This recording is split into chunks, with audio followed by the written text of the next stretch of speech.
synchronized swimming is a wonderful way to learn the strokes and to understand the hydrodynamics in the water in relationship to the body. The body's relationship to space inside and outside the body is what we usually talk about in somatic and kinesiology, and the kinesthetic connectedness between the energy body, the light body, the matter body, and the elements of water have a very similar connection to a study that I've found has improved my swimming time in my one-woman swim and both in my synchronized swimming. I've used yoga strokes that I've invented that will stretch the groin muscles and help that crisscross energy motion happen so that my body isn't just working in a two-dimensional way, but a three-dimensional way. Extension of the rib cage helps me float on the surface of the water, direction of the eye direction. Instead of burying my head in the water, I'm going to let this part of my head go above the water, up to the hairline, and I'm going to look forward to my goal. And then as I reach out to that goal by retrieving my arm, by bending and letting the elbow lead, I can put my hand into the sleeve of the water as well as my elbow and my shoulder and realize this extension is my ski. This is when I blow and look at the end of the pool. This is when the hand on the other side can reach out, get the palm up. As I push back with this other hand, this palm comes in, and it cuts through the water faster, so I have a better, faster recovery. Faster recovery is what we all want in competitive swimming. I found the key. Turn the palm direction up as I enter into the water and reach out. It cuts through that water so fast, and then I can use the accelerated push where the emphasis should be for my triceps instead of wearing out the biceps, instead of using my strength and my energy uneconomically. So, your rhythmics are in the water. You have a 1, 2, 3, 4, 5, 6, 1, 2, 3, 4, 5, 6 rhythm. You're keeping the rotation going as you're moving through that water by rotating the feet as they flutter. You're using the muscles in the abdominals. I'll just practice a little bit more with my yoga as I'm reaching out in my breaststroke. Keeping those elbows together helps move this up. And if you want to know the feeling I try to teach with that, is I use the example of if you were going to put on a dress that was already pinned together and you didn't want any of the pins to break, you put your hands through that and you try to put that dress on. That's why you put the water on. You put the water on and you glide through it, just like moving in space and out of the space. In the space and out of the space.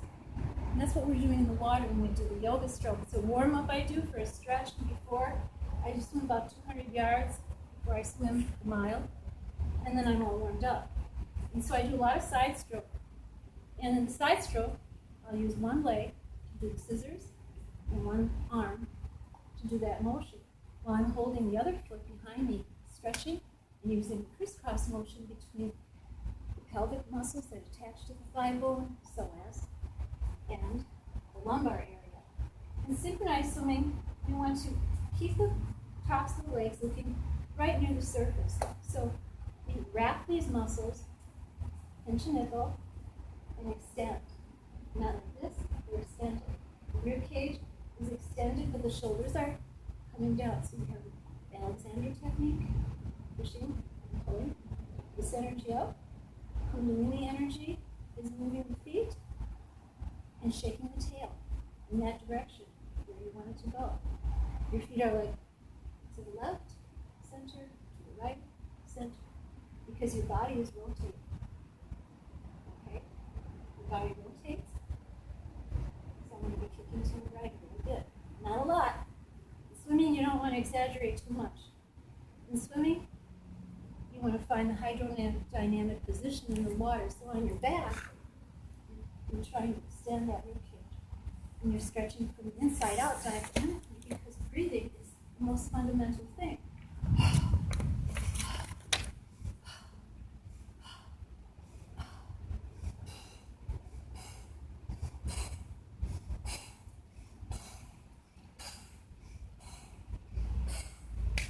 One, two, three, four, five, six. 1, 2, 3, 4, 5, 6. So you have your plasticity of two different motions going on at the same time, building new neural pathways and keeping your agility going. mind sharp. And you can get into different patterns in swimming, so it's always fun to change motions. That's why I love the yoga stroke. Yoga stroke, I'm using my top leg near the surface of the water to do my scissors, and my bottom leg gets that cross stretch going right here. Here I am, swimming on my side, looking, and instead of just reaching for the apple, put it in the basket, I'm going to do a full circle by rotating my hand like the rudder of a blade. Blade side, just like in the dance, we use the hand, direction of the eyes. In the water, you want to stay near the surface, you want to align the body with the spine, you want to use that nice rotation, so you're doing a log roll in the water, and you'll see a lot of that in synchronized swimming. So I'm going to do a synchronized swimming demo for you today, and I'm real excited about it, except that my other phone has the music in it, and this one doesn't. But we can maybe apply some music in another video. Hopefully I get some women together and we can do some synchro. So the Pilates motion in synchronized swimming, you're using a lot of control in the trunk, control in the shoulder girdle, control in the pelvic girdle. And the hands, feet and hands work together as one, doing two different motions. Breathing is always pumping. It's that constant traveling. Because your body is your instrument. Your body is the temple of your soul. And water has a consciousness. And it can cleanse. It can help you meditate.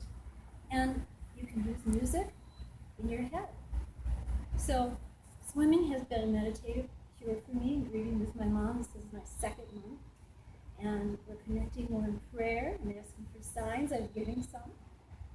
I'm also very happy to tell you that I'm doing September 8th One Woman Swim again because I haven't had very much time. I've been trying to rearrange the house for, changing things around again. And making a dojo out of my living room. I'm increasing that more, taking all the televisions out of the house and just having one put in the practice room. So today, we talked about competitive swimming stroke, the USS Olympic standard, which I will be employing again on the 8th, and trying to cut my time. And I want to tell you that at 62 years of age, I've never stopped trying to see what I can do, because it's amazing how much more consciousness I can apply in my body, in my senses, having studied